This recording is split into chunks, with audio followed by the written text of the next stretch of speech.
Welcome to the Whiskey Congress. Honest, open talk dedicated to speaking the truth to those who are open to hearing it. Black, white, right, left. Most importantly, honest, bold, and fueled by good whiskey. In Whiskey Veritas, we are Whiskey Congress. Join the evolution.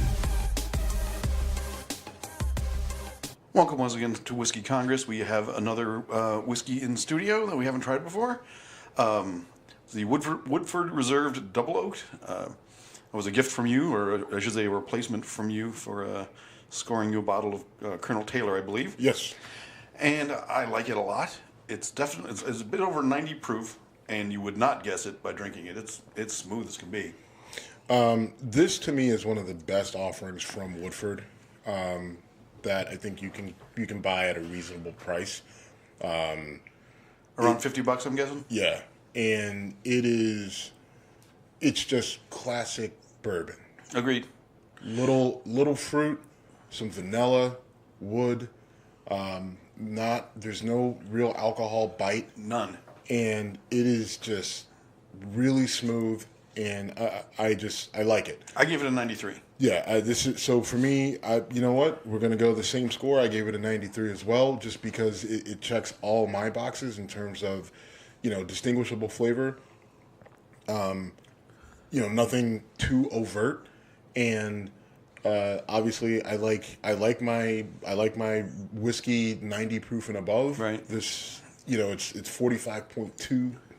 So it just gets across the goal line, but it gets there. Right. Well, listen, a touchdown is a touchdown is a touchdown. Breaks the plane. We got the Super Bowl coming up on Sunday. We got predictions at the end. So there's the tie-in, but to me, it's a solid bourbon. It's Woodford Reserve Double Oaked in barrel finish select.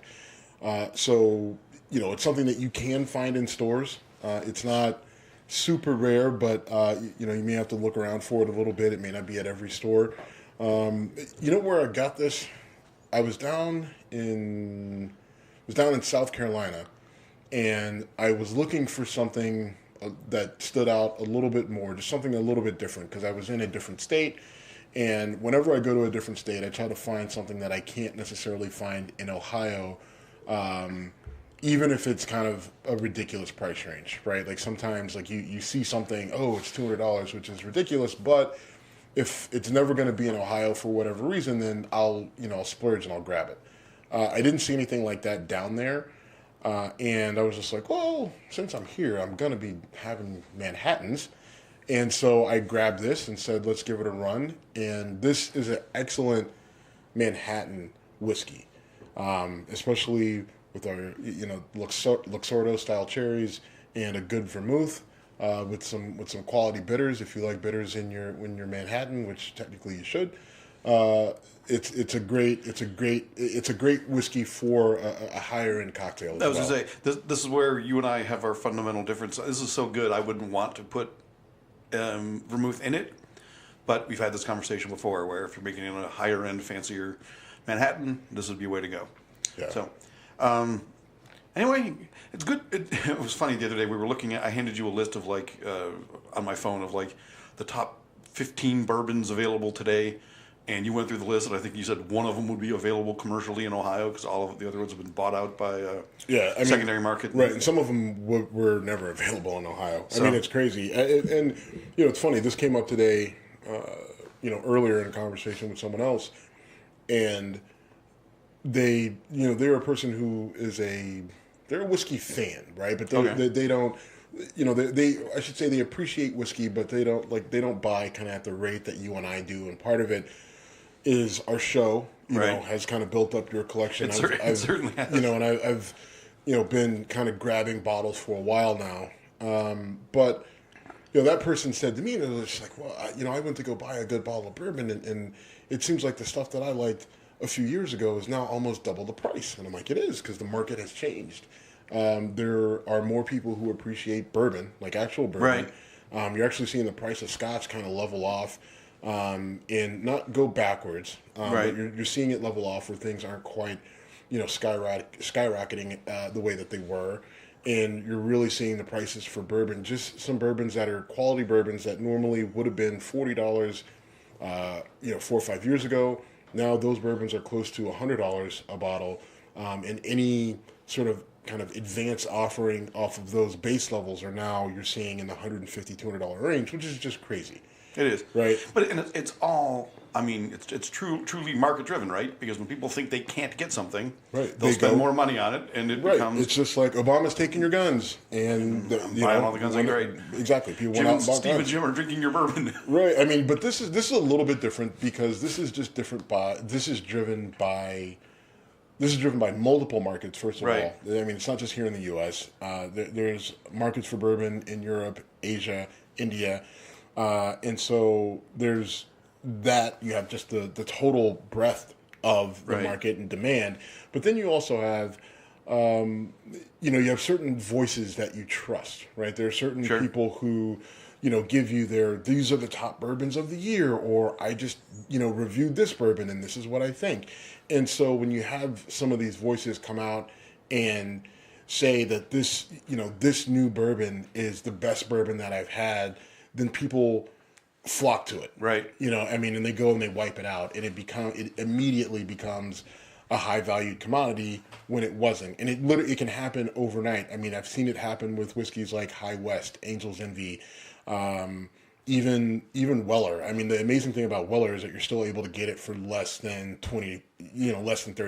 Right. And I think the only reason you're able to do that is because the amount that they produce, because that is their kind of low end offering. And Weller, coming out of that Pappy Van Winkle distillery, they've got plenty of high end stuff. Plenty of high end stuff. Which the odd thing about Pappy Van Winkle though is that the MSRP is, which you normally associate with cars, but the suggested retail price, there's not a single offering that if they sold it in a store based on the suggested price, there's not one you would pay more than $150 for.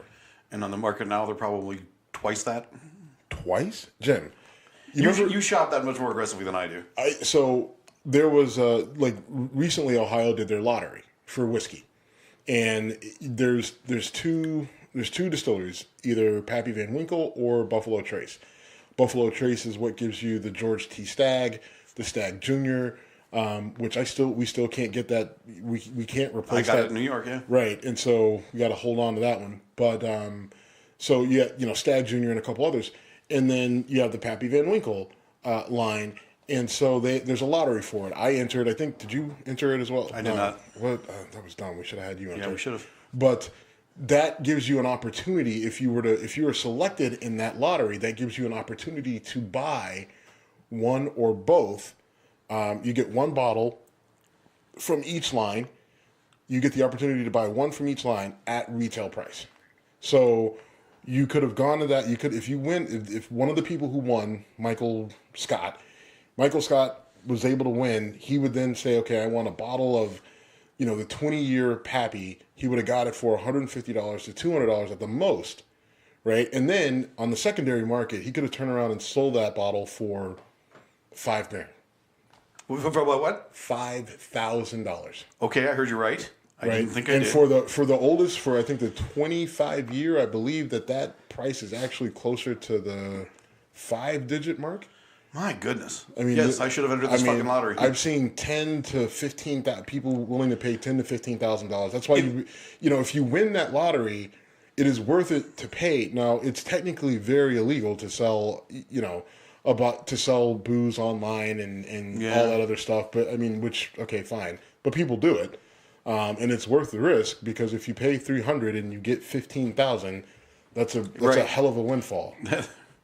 You can afford a decent lawyer if they catch you. At that point. All right, before we get into politics and anything, you brought the story to my attention that I did some research on it as well. Jussie Smollett reported that he was attacked very violently on the streets of Chicago a couple nights ago. And if you don't know, Jussie Smollett, he's on a show called Empire on Fox. He is a black actor who also identifies as gay. And he previously, prior to this attack, had been sent a real crudely worded letter, homophobic letter with some white powder that ended up being Tylenol. The people for the show said, we'll get you, around the clock security. He passed on it. And so earlier this week, he says that he was attacked and called 911. They punched him in the face, put a noose around his neck, maybe doused him with something, maybe bleach. Right. And as it goes, it sounds really, really horrific. Now, I have to be honest. I think everybody slow down. Let's just kind of let this play out and see what comes of it. And the reason why I'm saying that is because the story sounds a little. It sounds weird. It's a weird story. It doesn't. So it takes place. It's in Chicago, right? He lives in Chicago. The show is shot and produced in Chicago. He had gone to a Subway at like 2:00 in the morning. Was on the phone allegedly with his agent, right? As he says, and then while he's walking back to his condo, he's attacked, punched in the face, and we give all the things, right? Right. But it's 2 a.m. It's sub-zero temperatures, and these two guys who attacked him, they had a noose with them, and they had bleach with them, and so it seems like it was a very premeditated, coordinated attack. Right. Which just seems a little odd. At 2 a.m. At 2 a.m. 2-degree night. When it's 2 degrees in Chicago. Because there's no way randomly you just have people walking the streets with a noose and bleach looking for, a famous gay guy and then they find him. Right. And they were wearing ski masks, but wearing ski masks when it's that fucking cold is not that shocking. Right. Right. Seeing someone in a ski mask in Chicago in the last week should not surprise anyone. The crazy one who doesn't have a ski mask on. Right. I did not wear a ski mask this week to work, and I wish I did, because at one point in time, I'm pretty sure my mustache and beard froze. I've had that happen before. It was just, I've had that happen to be hunting. Where I'm because I had gone to the gym in the morning and taken a shower, and then gone to the office, and it's just like, oh no, that's my beard freezing. Yep. So I just think that there's something about the story as it's told, and listen, you don't know. You never want to call someone out and be wrong, right? Right. And this is a situation where you don't want to. I think it's the best way to say it is you don't want to not believe someone, right, just because you don't agree with them politically, right? So you don't want to immediately say, well, because he's black and gay, I don't agree that this attack happened to him, or I don't believe that it happened to him, and I'm going to go disprove it, right? And so, but at the same time, you don't want to say, because he's black and gay, I side with him, and so no matter what he says, I'm going to believe him without fault. I think that there has to be just an objective eye.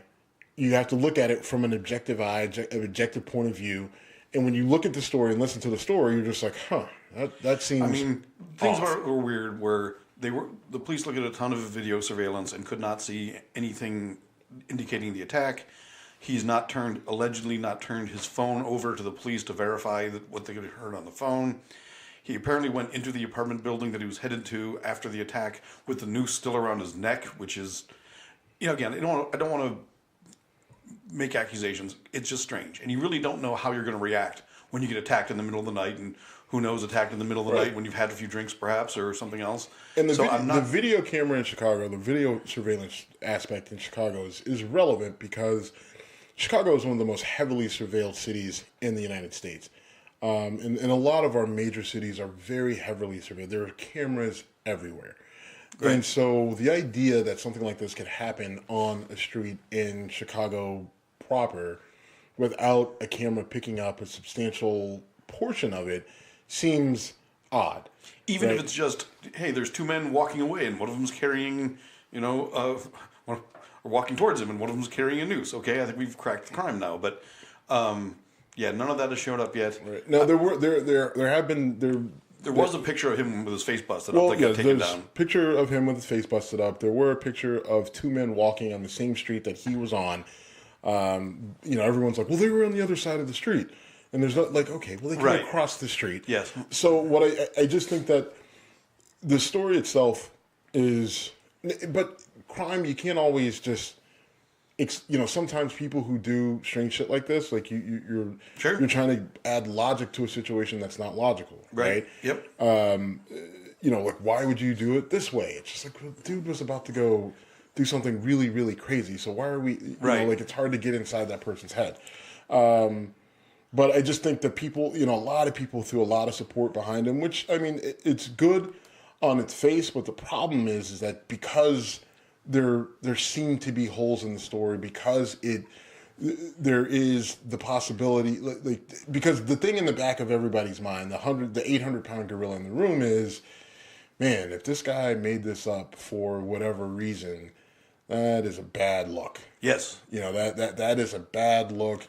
And, whatever he's standing up for and fighting for, whether it's, black gay rights, and that it takes a blow if, a month from now. It really hurts the real events, right? Right. I mean, if he comes out and has to issue an apology and says, it was a fight between him and a friend, or him and a lover, or him and whatever, and he didn't want that person to, have to, so he makes this story up, and I don't know if that's what happened. I'm not saying it is, but if that's a scenario, it's a really, really bad look, and it does hurt those people, because the reality is there are people who are accosted because of their sexuality, or because they're transgender, or because of their race. Or because of their race. And those things do happen. And so when they do happen, this makes it, if this scenario isn't real, right? Or let's say we get no answers.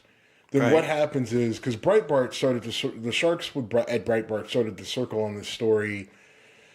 If the story broke on Tuesday, Breitbart had started to circle on Wednesday. And just said, of saying it was a fabricated story? They won't come out and say it because for obvious reasons. For the same reason, yeah. But what they are, they are very in tune to the, just kind of laying it out there. Like, when you lay it out like this, there just seems to be a lot of questions. Hope we get answers, and kind of laying it out there, and then you just leave it to the comment section to fill in the blanks. I didn't do that. I didn't go down that road, thankfully. I did on multiple conservative sites, and it's about as gruesome as you thought. I was going to say, I know what was said. I don't need to look to know. Yeah. There's, for the most, now to be fair, for the most part, most of it is, I don't believe the story. There's a lot that sounds fishy, and okay, that's fine. But then there is the, anti-gay, anti-black, racial stuff that disgusts you. That used to be fair, a lot more prevalent on conservative sites. Now, you don't see as much just blatant racism and as much blatant, homophobia. You don't see nearly as much as blatant. It has kind of evolved to a more, coded sort of thing. Which then once you get into coded language and all that sort of stuff, there's all the plausible deniability that goes along with it, right? Right. Like, and that's why would you assume I was talking about race? You're the racist. Right, and now basically we're at a point now, calling someone racist is actually worse than someone actually being racist, according to conservatives and everything else. And they've kind of been able to, and kudos to them, flip it and basically say, listen, I'm not wearing a hood, I don't have a swastika tattooed on me, and I don't call black people niggers to their face, so I'm not racist, right? That's kind of the bar now, right? Like, that's pretty much the bar. They're not in the Klan, right? They're not an official member of the Aryan Brotherhood, and they don't say they don't say the word nigger around a bunch of black guys that just got out of prison. So that's the threshold for not being, whether you're racist or not.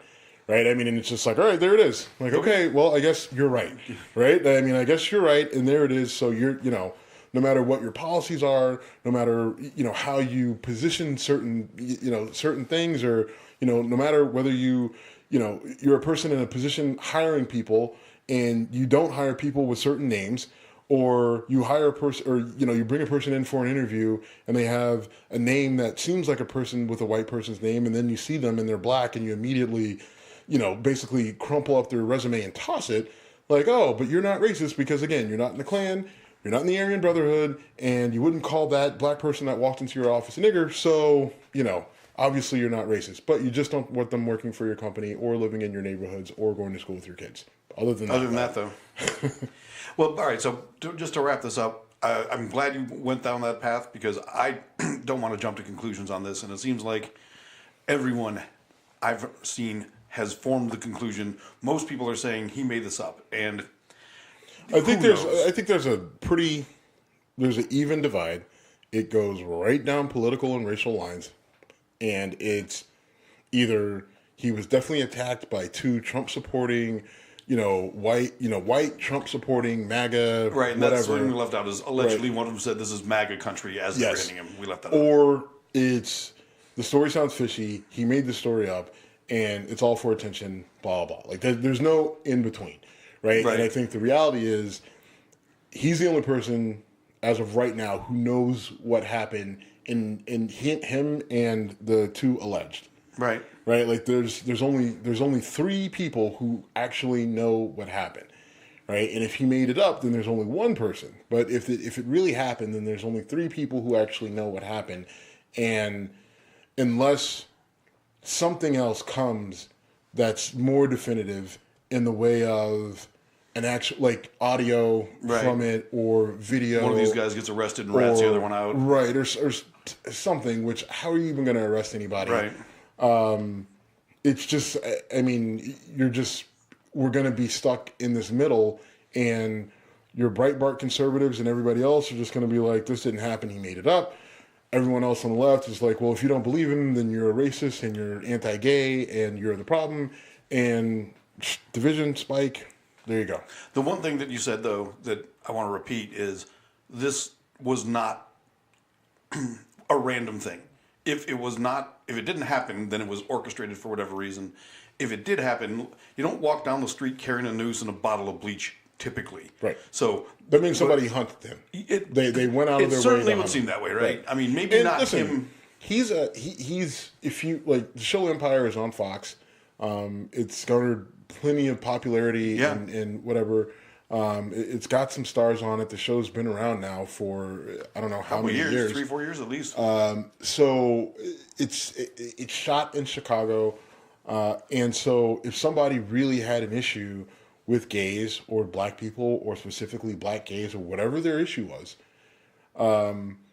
it wouldn't be hard to hunt a guy like this down, figure out where he lives, track his movements and things like that, or find out what. He's at this club, and Right. I mean, it's not inconceivable. Hard. Right. I mean, especially with social media, especially with the amount of data that's out there, the idea that someone was able to track him down and find him. I mean, it's just like, how would they know he was at Subway? Well, they probably didn't know he was at Subway, but they probably figured out where he lived. Probably watched him come out. Watched him go to Subway, and then on his way back after he had eaten or whatever he did at Subway, maybe grabbed a cookie like I would do. Then, that's when they figured they could sneak up on him from behind and attack him, and it's 2:00 in the morning. Who's going to catch him? Especially on a night when no one's on the street because it's so freaking cold. Right. But yeah, so it's right. plausible that it happened. It's plausible and possible, and I don't know. We don't have a ton of proof, and I don't know. Like I mean, God, I mean, it's horrendous if it actually did happen. Terrible. And if it was made up to garner attention, it's also awful. Terrible, right? Yep. I mean, it's just a bad move. So, I mean, and what sucks is there are people out there on the left, especially a lot of the black commentators. Dr. Jason Johnson comes to mind, who says if you're pro-black and you're not supporting Jussie Smollett right now, it says a lot about you and who you are, and we don't need you in this movement, right? And it's just like, whoa, hey now. Like, I mean, it's just like, so I gotta be all in 100%. Like, I look at this objectively and I'm like, I've got questions. And so if I don't come out and make a big brash statement of support immediately, denouncing this attack and blah, blah, blah. Like, I mean, like, I don't know, like right now, all I'm like, listen, I hope he gets better, right? Whatever it is, like, I mean, whatever happened is unfortunate, but I'm looking at the story objectively. I have questions. I'm curious. Let's see what a police investigation turns out. And if we get nothing beyond what we have right now, then it's, I have my questions, I have my doubts. I hope he's able to recover.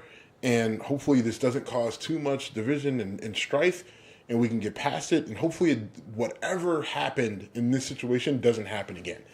But, without a little bit more proof, I can't just buy into this wholeheartedly just because of the story itself. I'm sorry. There's some things about it that I have questions about. And we just live in a time now, you have a person, listen, Rachel Dolezal was not that long ago, right? She was a white woman pretending to be black who got a job in the NAACP. And, we've seen people be very, very dishonest in the name of race relations, right? We've seen them say things, make accusations. The Duke lacrosse players, we've seen shit like this before, right? Those are the type of things that damage the psyche, and so and they do harm to movements. So I think it's the responsible thing to do is to be kind of critical, which sucks for victims. Yeah, it sucks for victims, but the reality is, unfortunately, people before you ruined it for you. So we have to be critical. We have to investigate. We have to be objective. We can't we have to be fair. We have to be fair, right? The question I've got so many questions about, what do I believe? I saw statements from the Chicago police saying, he's not cooperating, he won't give us the phone. Statement from his camp is, we are cooperating, don't know where that came from. But an anonymous police source is one of the easiest things in the world to make up. I spoke to someone in the Chicago Police Department and they said this. I didn't see a name. I didn't see, Or it may not be made up. It could be anyone. Right? Okay, it could be, you know what I mean? The Chicago PD is a massive group of people. Right? So you could have someone very loosely affiliated or someone who has nothing to do with this case whatsoever, and they heard from a guy who heard from a guy who heard from a guy who heard from a guy who's working on the case. But they work for the Chicago PD, even though they work in the file room, down at 26 in California in the dungeon. So, but yeah, you're a source. You have from a source. The CPD. So, the right move is let's sit back and wait and not hysterically attack or hysterically defend. Right. Listen, I hope he gets better. I hope this day, you hope that I don't hope that this happened. And I hope that it didn't happen. But at the same time, if it did happen, you don't want it to happen again. Right. The mixed emotions it's just that of what you actually want. You hope that there aren't people out there who would do something like this. Yet we know there are. But we do. Because even if this, let's say he did actually make this up, right? And people are going to be like, see, racism isn't real. Black people are just super dramatic, and the gays are even worse, and blah blah blah blah. But the reality is, there are some sick people out there. There are some sick people who will do things way worse than this. We've seen it. Yes. There are people who literally have walked into places and started killing people, with a semi-automatic rifle, because they didn't like the group of people there. Orlando, the Pulse nightclub, right? Charleston, Dylan Roof. Right. You have examples of this. So there are some very sick people out there who will do some very terrible things based on their beliefs, air quotes. And a lot of times they've been forced into, or not forced, but driven into a state of, fear, anger, whatever, by whatever sources, and they've been radicalized. Yeah. Yep. All right. I think we've beaten that horse. Sorry if that's a bad choice of terms. We've beaten the horse. We beat the horse dead. Yes. And so on the good news standpoint, sort of. Interesting news. Attorney General nominee, is it Michael Barr? Something Barr is his last name. He was the Attorney General under George H.W. Bush for about a year. He is very similar to Jeff Sessions in his stance on use of marijuana. He does not believe it should be federally legal. But unlike his predecessor, Jefferson Beauregard Sessions III, my boy, he has said he will not enforce federal law on states that are complying legally with state law. So he's basically taking on the same approach as the Obama administration. His name's William Barr. William Barr, sorry. Thank you. shortened would be Bill Barr, which is from Bill Burr, and that's how I remember. Okay. Anyway, sorry. So anyway, this is the big. And so he said that I guess it's something called the Cole memo. Yeah, it's the Cole memo. So the Cole memo came out in the Obama administration, and basically what it said was, listen, DEA and all the alphabet boys, leave the states that legalize marijuana, leave them alone. Yep. And this came a little bit after there was a massive DEA sweep in a few states back in, I want to say like 2009, 2010. And there were a few states that had, done the early work of legalization, and the DEA basically flexed its muscles and went in and just wreaked havoc, in all of those states. Nevada, Michigan, Colorado, Washington. And after that, the Cole memo came out and just said, leave them be, right? If the states make that decision, leave it be, and just kind of as guidance. It's a memo. Right. And so what Barr is doing here is saying, I'm not gonna kind of reinstitute that memo.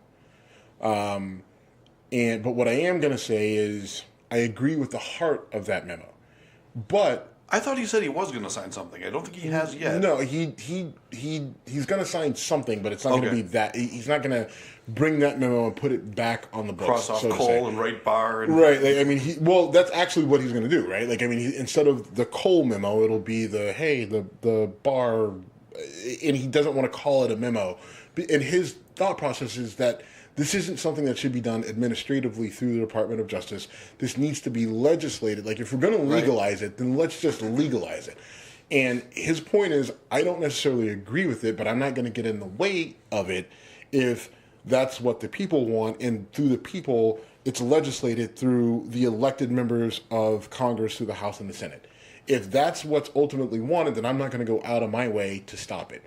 Right? And I think really what he's saying is, listen, we got bigger fish to fry. I don't agree with it because whatever reason. But okay, fine. If that's what you guys really want, then let's just do it the right way. But let's not put, and it's really a resource thing, right? Let's not put the time, energy, and resources into the marijuana thing in places, in states that have legalized it. Right. Right. Like we could literally be tripping over local law enforcement could be saying, what are you doing here? We got this under control. Right. I mean, this is obviously for the cannabis industry, this is comforting.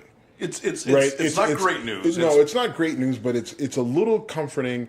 It lets you know that if you're in a state like Nevada, or if you're in a state like California, or Colorado, or Michigan, or Massachusetts, or whatever, in any of these states that have legalized, and there's over 30 now. Right. Then the DEA, FBI, ATF, they're not going to come in banging on your door, right? And I don't actually think the ATF would have any jurisdiction, but I don't know. I just threw it in there. I don't think they would. But the good news is you're not going to have any of the alphabet boys coming in and kicking down your door and shutting you down, which would have been great. I have a situation with a friend who had to deal with all this, right? Which was really rough, and so that news tells you that okay, you've got an attorney general who may not approve, but he's not going to start an all out. He's not going to bring the drug war back to people in the world of marijuana where it's been legalized. Which, in the case of Jeff Sessions literally said, we're ramping up the drug war. Yep. That's a paraphrase, but he literally said, the drug war is good. We're going to bring it back. So this is a step in the right direction. My personal opinion on this, if Trump wants to stay president, right? He's got this issue with the wall that, he everyone's dying on the hill of the wall, right? And which I just don't understand. Right, one, Trump, back off of it, but you're not going to. Okay, fine. Democrats, just give them the fucking wall, but no, you're not going to. Okay, fine. So my thing is, for Trump, he could probably go ahead and get himself reelected in the next month if he went through and pushed Congress to legalize marijuana right now, decriminalize it, right, and also push for, wiping out and expunging records of people, especially on the federal level, non-violent drug offenders. Because you can't do it on the state level from the White House, but from the federal level, saying, listen, if the only thing, like, if I look at it and it only says marijuana, right? Like, there's no weapons charge, it was marijuana, cocaine, meth, fentanyl, right? If it's just marijuana, right, that's the only thing, right, then we're wiping it out. If you can do that, like, if he does that, then he can crip walk right back into 1600 Pennsylvania Avenue. I think it would be a huge move in his favor. I think, for one thing, we talked about this back when it happened. One of the reasons that Hillary Clinton didn't get elected is the black vote didn't come out for her because she had done plenty of things. And she didn't give him a reason to come out. Right. And I think since then there's been a lot of, oh, fuck, we let this guy get elected from the black population. And I think the energy to get him out of office will be very high in 2020 as of right now.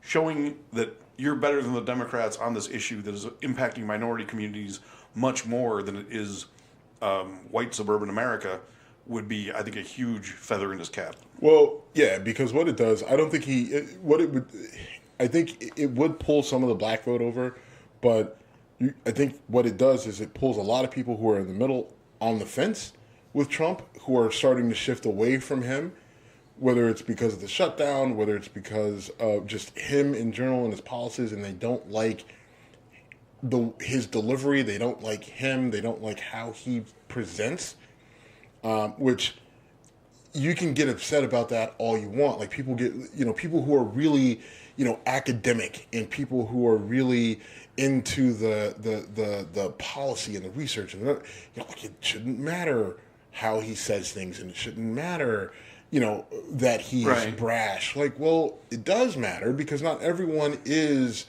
like, the people that are voting, unfortunately, aren't as invested into this process as you would hope that they would be. So they have their own set of markers in terms of how they vote, and they don't like how this guy presents. But if he gives them something to hang on to, right? Because there's a lot of people out there who are big on that are conservatives, that they just really love smoking weed, right? And they've got plenty of good reasons why, right? It makes them feel better. They can enjoy themselves. It deals with anxiety. It deals with pain. It deals with inflammation. It deals with sleep. All this stuff. Like, there's plenty of good things about cannabis and smoking and all that stuff that's like, okay, and you don't have to smoke it. You can eat it. You can vape it. You can put it in a liquid form and drop it and drink it. You can cook it, whatever. So there's a lot of people out there who, if he said, listen, I'm going to push to get this legalized, and then he was able to push Senate, Congress, everyone together to get it descheduled and get some records expunged, I think that you would score a lot of points. You would score a lot of points. You would pull a lot of people from demographics that you're not currently pulling from, and that could be the difference. And if you want to say, I've done more, I'm the first one to do this, there's hardly a bigger trend. And I was doing some research today, and something like almost 70% of Americans think marijuana should be legalized. And I'm one of them, obviously. The one thing that I think might scare him off from that is getting advice from guys like Jeff Sessions, who say, this is an evil thing. The old guard might pause. He might lose. Let me lose some. I think Jeff Sessions got a job because Jeff Sessions stroked Trump's ego. Yes. And early. He stroked it early and often. Yes. And because Jeff Sessions saw... He was the first major... He was. And Jeff Sessions saw what he saw what Trump was. He recognized it and said, this is a guy who he may not represent my values, but I can use him as a vehicle to do the things that I want to see done. Right. Right. And especially as Attorney General, and he was right. Yeah. And I said for the longest time that Jeff Sessions was going to stick that position out as long as he could to put in the policy changes that he wanted to see based off of whatever goes on in that little crazy little head his vision of what justice in the United States and should look like. And so but I think Trump looked at Sessions as he didn't care what Sessions had to say. Right. He actually didn't care about Sessions' policies or whatever. He just saw him as a yes man, right? And then when Sessions wasn't a yes man, he immediately became, he immediately became expendable. And he recused himself from the Russia thing. Right, that was it. Yep. Right? It's just, all right, well, you're useless to me. I can't stand you. Right? I don't care what you're doing over there. You suck. What are you doing? You don't have control of your house. I can't stand you. You didn't do what I wanted you to do. I hate you. I hate you. Go away. Go away. Will you go away now? How about now? That's literally what the relationship was. Yep. And it happened via Twitter. This is not publicly called the guy right. out. Like, we're not assuming what the relationship was. Like, Donald Trump put it on Twitter, right? Which is being archived, but by the White House, right? Like, they're just like, all right, well, I guess we're archiving Twitter now, and here you go. So you can go back and you can look it up. Everything that he said about Jeff Sessions. So, I don't think that Jeff Sessions' influence. If anything, I could see Trump saying legalize it just to fuck with Jeff. I'm surprised that hasn't happened. A little bit. Not surprised, but I would not have been surprised if that had happened.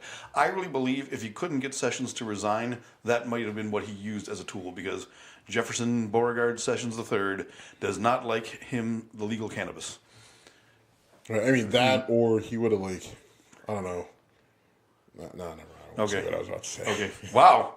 The check valve worked for Steve for a change. That's interesting. All right. So, staying on Trump. Trump has pulled out of the INF Missile Treaty with Russia. A lot of folks are freaking out about this. My big concern is, are we going to start ramping up defense spending like crazy again to match what we're... From what I've heard, Russia wasn't following the rules on this anyway. No, Russia shocking. Russia was not following the rules on this. Obama called them out on this back in 2014. All right. Hey, you guys are clearly not only you're building, you're going out, you're getting materials, and it's clear what you're doing, and you're parking them, on Ukraine, right, and the border, Ukraine, Crimea, and you're putting them in plain sight. You're not even being sneaky about it. Like, you're just being overt. So cool it. Trump comes in, says they're right, you're not. So here's the deal: you have, back in December of 2018, Trump and Pompeo said you got 60 days to get your shit together, or we're pulling out of this deal. And the thing is how are you going to get your shit together? Right? What are you going to say? All right, here are all our, and INF means intermediate. I want to say nuclear. Yeah, it's something like. I'm sorry. Nuclear. Hold on. Actually, I know this, and I'm annoyed that I forgot it. Sorry. But I don't think of the INF treaty every day, so right. Sorry that it's not on the top of my... Frankly, I'd forgotten what it was until today. So like I said, sorry that it's not on the tip of my tongue like it should be. But it's the Intermediate Range Nuclear Forces Treaty with Russia, right? Okay. And so that's basically. So I think the range is intermediate ballistic nuclear missiles that can range from 500 to 1,500 kilometers. Okay. So which that's the intermediate range, which that seems 1,000 miles, really far to me. Well, but that is in contrast to an intercontinental ballistic missile, which literally travels from anywhere around the world to anywhere around the world, pretty much. Yes. But it's just God, 1,000 miles. Think about it. Yeah. That's from here to What is it? Kansas. Thousands? Yeah, right. I was going to say Oklahoma, but that, I mean, that's Probably far. also about right. Yeah. Yeah. Really far. Yeah. But that's intermediate range. But what do you think about the size of the world, right? Earth. And having whatever. to cross an ocean, from the Russian coast on the Pacific to the California coast is probably not in that range. And anyway, this is another one where we have to see how it plays out. I'm not going to really criticize for pulling out of a deal that wasn't getting followed. I mean, if you were the only one following the agreement, then there's no agreement. The only asterisk to that is if this whole thing is a play to the Raytheons and the other defense contract companies that are now going to get massive contracts to build up an increased nuclear arsenal. I just don't like that on a fundamental level. I'm not saying that's what it is, but it wouldn't be the first time that economic forces behind the scenes were driving policy and leading to some small numbers of people getting real rich at the expense of the American people. So here's the deal. Russia's not following it. So you get rid of it. And the question is, what happens now? Right? I mean, because they gave him until February 2nd, which is tomorrow. So Russia's clearly like, Vlad is just like, okay, well, we're not doing anything. As he punches a bear in the face.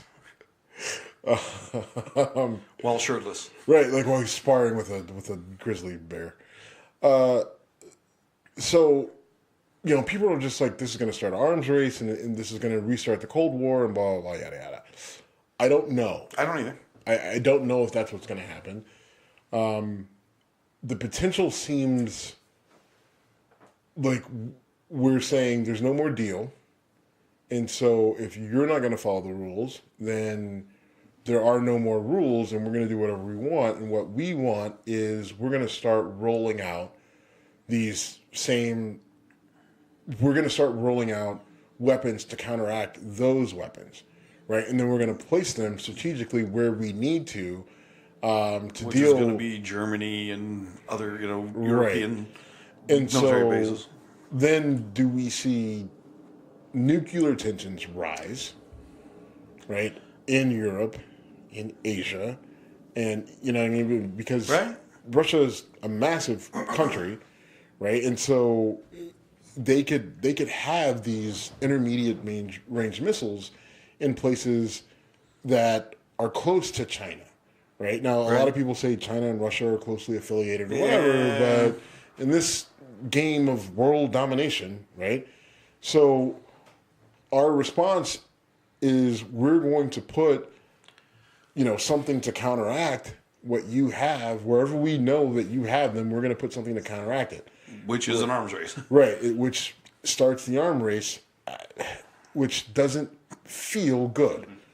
Right? Like if you're, like, this is where the people who are anti-gun, this is where their argument comes into play, right? It's just like, do we really want everyone to have a gun? And your Second Amendment people are just like, yeah, it's fine, good guy with the gun, right? But now it's good nuclear weapons. Nuclear missile, yeah. Right, where the end game is zero, where it does not work out well for anyone. True, but this really only affects two major players as far as us and Russia.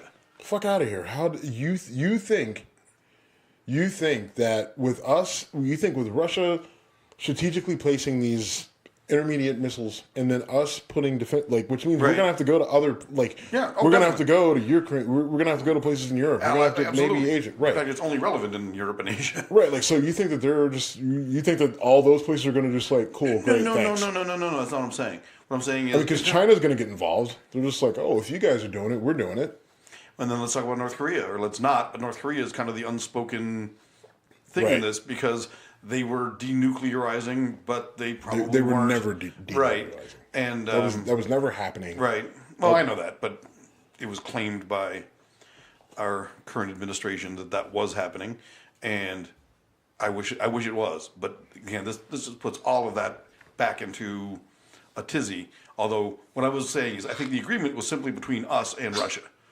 And now, No, there's other players. Are there? Okay. I can't. Like, I don't have the list of countries that were involved in the INF, but there's more. It's not just us and Russia. Okay.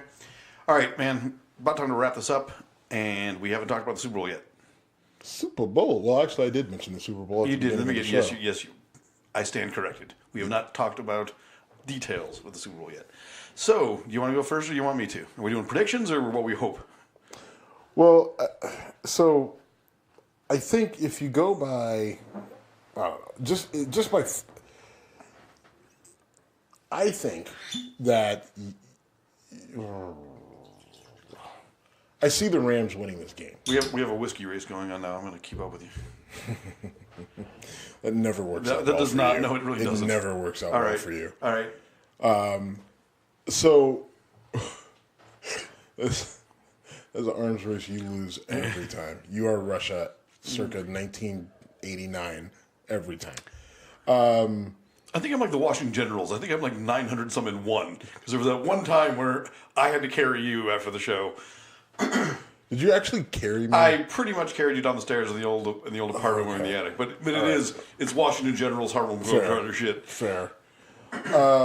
No, I this is one where I see, thinking with my brain, right, and just looking at it from a football standpoint, the Los Angeles Rams have a defensive line between Aaron Donald and Donkey Kong and Ndamukong Suh that will be able to kind of get off a little bit on the Patriots. Will they be able to get to Tom Brady and sack him? That's the ultimate question, and that their effectiveness is going to rely 100% on the defensive backfield and their ability to kind of cause Tom Brady to hesitate a little bit. But that's all Aaron Donald and Ndamukong Suh need to get to a guy like Tom Brady. Tom Brady is not the best. Like, he's not overly mobile. He maneuvers pretty decent in the pocket, but he's not like Drew Brees is really one of the best at maneuvering in the pocket, like kind of in a phone booth type manner. Right. You know, Tom Brady does that okay, but with guys like Aaron Donald and Ndamukong Suh, who are super athletic, who are super strong, who are really fast, that he's not quite as good as a guy like a Drew Brees. And they were able to get to Drew Brees in the NFC Championship game. Yes. And I don't think that the Patriots line is as good as the Rams line. That being said... I don't mean... Okay. Defensive offensive. Well, I don't... Did you mean the Saints line? Because... I don't think... Yeah, the Patriots offensive line isn't as good as the Saints offensive line that was protecting Drew Brees, and the Rams were able to get off and get to Drew Brees on multiple occasions. I don't believe that the Patriots line is better than that line. That being said, Tom Brady still rarely gets sacked. Right. And part of that is because he's able to get rid of the ball no matter what. Right? He reads things 1, real 2, quickly 3, and boom, ball's gone. 1, 2, 3, boom, ball's gone. And so that's where the DBs come in. The DBs are going to have to get up. They're going to have to press the receivers right at the line of scrimmage. They're going to have to do a lot of hand fighting early on, and they're going to have to disrupt the routes and make Tom Brady adjust, right? Like, well, I can't go to Edelman right away. I can't go to Gronk right away. I can't go to Dorsett right away, right? Like some of the different receivers. So, like, they're going to have to make – I can't get to Chris Hogan. And if you can make him hold on to the ball literally just a second longer, right? And it's crazy if you think about how fast 1 second is. It seems like it's nothing, but on a football field, 1 second is a lifetime, and that is the difference between a ball being deflected, a sack happening, a tipped ball, any number of things happening. Receiver getting separation. Right, a receiver getting separation, a cornerback closing down. Making up ground, interceptions, batted down balls. Like, so that's where I see, and you have the ability with Aqib Talib, who is a corner for the Rams, and the rest of that defensive secondary. You see the ability where if they do their job, and they've got some talented guys who can do a good job against a solid receiving core, but not Tom Brady's best receiving core ever. But a decent receiving core. Julian Edelman being a standout. Gronk isn't the player that he was, but he's still very effective. But the Rams defense is good enough where they could stop him. The only thing is, are the Rams going to be prepared to stop the run? Because the Patriots are going to come in. They're going to want to shove Sonny Michel down their throat. And so Aaron Donald and Ndamukong Suh and the rest of the Rams defensive line, they have to think, stop the run first. So if they stop the run first, then they'll be able to get off. And I think the Rams ultimately will have the right game plan. And I think they end up winning this game close. That's what I want to happen. And I don't disagree with your logic. Betting against Belichick and Brady is so hard to do. It's a terrible thing. It's a terrible thing to do. Especially with a young quarterback against Belichick. I mean, that guy puts together schemes like no one's business. Now, I don't think he's got nearly the defense he's had in previous years. He doesn't have the disruptors that he used to have. And I think that my key to victory for the Rams is actually kind of the flip side of just jam Todd Gurley down their throat, make them back on their heels running. So the reason why I'm not saying that, I don't know how healthy Todd Gurley is. Okay, but C.J. Anderson's healthy, right? So they do have two backs. Well, C.J. Anderson is healthy, but he's not fat as shit. He's not like, the dude's got a fucking spare tire. Okay, but it's one game. Agreed. The dude was literally sitting on his couch eating Dunkin' Donuts in week 15. Gets called by the Rams in week 16. It wasn't that late, was it? Yes. Okay. Played in week 17 and 8, or no, it was week 14. Plays in week 16 and 17, and then ends up being an impact player in the first couple rounds of the playoffs. So, if you're putting all your hopes and dreams of the Rams taking down the evil empire on C.J. Anderson, then what the fuck? Well, it's their run game. What I mean is their run game. But Gurley, yes, Anderson, agreed. If they can keep Brady off the field, you can argue that C.J. Anderson fits this run scheme just fine, and he's a really good backup to Todd Gurley. You hope that if you want to see the Rams win, your hope is not only do you have a healthy Todd Gurley who can really show you why he's so dynamic and why he's, top 3 running backs in the league, but knowing that you can pull him, let's say you want to save him for the fourth quarter, and know that you don't see much of a drop-off with the C.J. Anderson, right? C.J. Anderson, while he may be pudgy of nature at the moment, can still get you tough yards, is still a pretty good receiver out of the backfield, still reads defenses really well, and is a really effective back. And so the things that you made fun of before, you're now saying... No, he's legit. I'm just saying, it's frustrating for me. You're not wrong. As a former running back, to see a guy like C.J. Anderson, it's just like, oh my God. Listen, if you're Jerome Bettis, that's one thing. But dude, you're not. You were just sitting at, what are you doing? Why are you just not working out? Especially, he's like, I'm the freshest back in the league. You're also the fattest back in the league. So there's, the trade-off, but whatever. Eddie Lacy called and said, I want my gig back. Exactly. I'll stop body shaming him, but he's fine. He's playing in the Super Bowl, so he's over it. I don't think he's going to be too distraught over me, but seriously. I think you can probably shake that off with a couple of donuts after. Hopefully a couple powdered sugar donuts. All right. Anything else you want to do before we get out of here? Let's just throw those score predictions out there. I'm going to go Rams 21-17. Ooh, you're silly. I think you have a 31-28 game, and it's going to go to the Rams.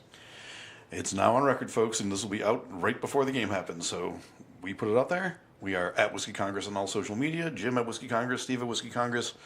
If you want to email us, all one word, and we done.